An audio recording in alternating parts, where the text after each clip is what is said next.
มันม่วนภิกษุนักบวชพอมาแล้วไม่หรือเก่าก็สร้างถ้าบ่รู้พระวินัยก็บ่ฮู้จักว่าตัวเองควรทำอะไรไว้ได้มั่งบ่รู้เด้เฮ็ดไปตามโลกนี่แหละบัดนี้สิพาภาษาหยังกับหมู่ภิกษุปุถุชนมีธรรมดาเลยผมบ่ได้เอาอรหันต์มาบวชมันก็มีธรรมดาความบ่รู้ผมว่าความบ่รู้ว่าให้พวกเฮา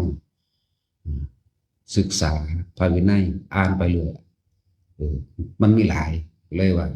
คนที่บวชเข้ามาแล้วพากันพยายามอ่านแน่อริยวินัยบ่ได้บวชปุ๊บเฮาก็แจกให้อยู่แล้วอริยวินัยข้อวัดปฏิบัติหรือข้อห้ามของผู้ที่จะไม่เบียดเบียนใครเลยเรื่องอริยวินัยอ่านเอาส่วนธรรมก็ค่อยๆฝึกปฏิบัติไปทำสภาวะนี้ทั้งปวงนี้เคยว่ากันพวกนี้แต่ว่าเฮานั้น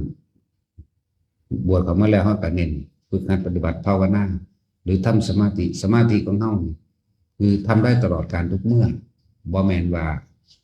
เป็นเวลาหรือเป็นพิธีบ่แม่นเป็นเวลาว่าจะต้องนั่ง3 ชั่วโมง 4 ชั่วโมง 5 ชั่วโมงบ่ไม่มีการเข้าไม่มีการออกสมาธิมันจะคงอยู่เช่นนั้นทุกครั้งที่เรามีสติรู้ลมหายใจเข้าออกมาหรือทรงสร้างด้วยการอยู่กับความรู้สึกในกายสมาธิบัด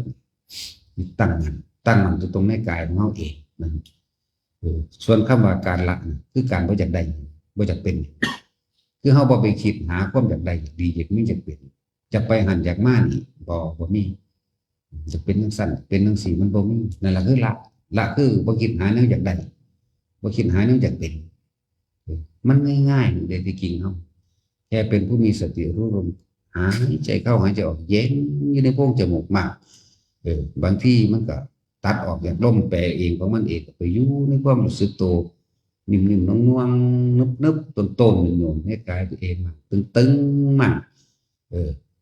โยกใส่ว่าหรือเห็นนั่นเห็นนี่ก็ว่าไปนี่แหละ